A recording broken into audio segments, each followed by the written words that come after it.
Bueno, vamos allá. Vamos a meternos de lleno en una historia que es fascinante. La de una riqueza inmensa y un colapso que, visto en perspectiva, casi parece inevitable. Porque la pregunta es esa, ¿verdad? Argentina llegó a ser uno de los países más ricos del mundo. ¿Qué pasó?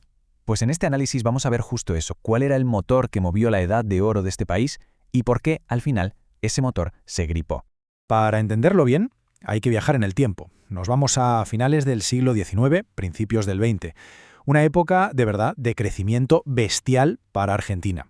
En esa época es cuando Argentina se gana ese apodo, ¿no? El de granero del mundo. Y no es para menos. El auge económico fue tremendo y todo se basaba en un modelo que parecía simple, potente, casi perfecto, el modelo agroexportador.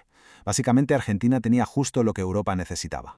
A ver, el sistema era sencillo. Argentina exportaba sus materias primas, sobre todo grano y carne, a Europa. ¿Y qué recibía a cambio? Pues Europa ponía el capital para las infraestructuras, como los ferrocarriles, que eran clave. También mandaba la mano de obra, con esa inmigración masiva que llegó. Y por último, devolvía los productos ya manufacturados, terminados. Un círculo que, en apariencia, era perfecto. Y todo esto fue posible gracias a los avances de la época, claro. La segunda revolución industrial, barcos de vapor, la refrigeración, la tecnología que lo cambió todo. Vale, hasta aquí la historia. Pero para analizar de verdad este boom, para entender sus entrañas, necesitamos las herramientas adecuadas. Y para los economistas, esa herramienta fundamental es el Producto Interior Bruto, el famoso PIB. El PIB, para que nos entendamos, es el valor de todo lo que se produce en un país en un año. Es como el marcador que te dice si la economía va bien o va mal. Y para entender cómo funciona, vamos a imaginar que es como un motor con 4 piezas clave. La primera pieza, y quizá la más importante, es el consumo, la C. Esto es básicamente el gasto de la gente, de los hogares. Es la chispa que enciende todo el sistema. Si la gente consume, si compra, la rueda empieza a girar. Claro, porque si la gente compra, ¿qué pasa? Pues que las empresas ven negocio. Y ahí entra la segunda pieza, la inversión, la I. Las empresas dicen, oye, aquí hay demanda. Y entonces invierten en mejorar, en comprar más máquinas, en ampliar, para producir más y mejor. La tercera pieza del motor es el gasto público, la G. Ojo, que esta es distinta, porque aquí el gobierno no invierte para ganar dinero directamente, como una empresa. Su objetivo es otro, el bienestar de todos. Hablamos de construir carreteras, hospitales, colegios, ese tipo de cosas. Y nos queda la última pieza, las exportaciones netas. Esto es, en el fondo, la balanza comercial. ¿El país vende fuera más de lo que compra? Si la respuesta es sí, entra dinero y la economía crece. Si importa más de lo que exporta, pues sale dinero y eso frena el crecimiento, así de simple. Entonces la fórmula es esa. Sumas el consumo más la inversión más el gasto público y más el resultado de las exportaciones menos las importaciones. Y ¡boom! Ahí tienes el PIB. Es la radiografía completa de la salud económica de un país.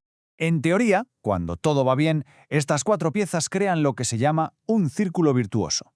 El consumo anima la inversión. Esto genera empleo, más consumo, y así la economía crece de forma sostenida. La pregunta del millón es, ¿pasaba esto en Argentina? Pues vamos a volver a su edad de oro, pero ahora con estas herramientas para ver qué es lo que no encajaba. Ahora que tenemos la llave inglesa para mirar dentro del motor, vamos a ver qué pasaba de verdad en esa Argentina tan próspera. Porque debajo de todo ese brillo, de ese crecimiento increíble, había unas grietas enormes. Y aquí lo vemos clarísimo. El círculo de Argentina de virtuoso tenía poco. Fijaos, en el modelo ideal, el motor es el consumo interno, la gente del propio país. En Argentina, no.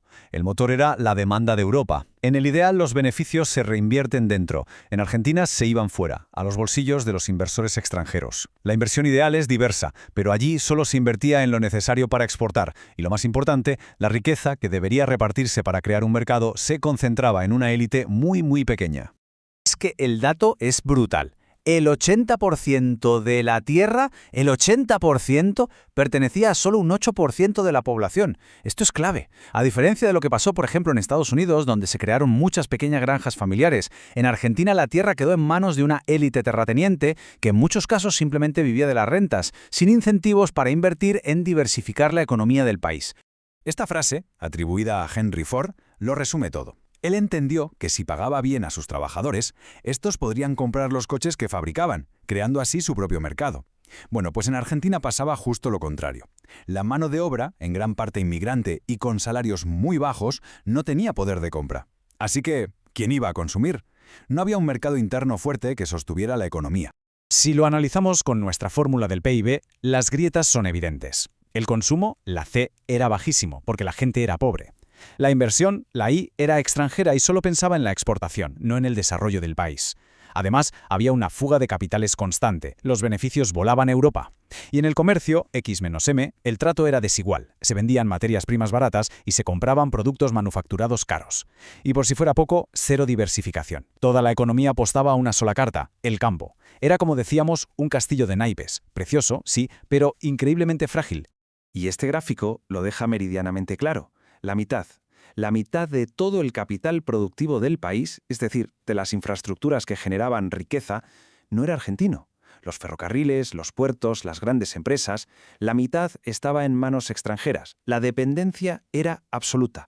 Claro, un modelo así, tan colgado de un hilo, tan dependiente del exterior, no podía durar para siempre.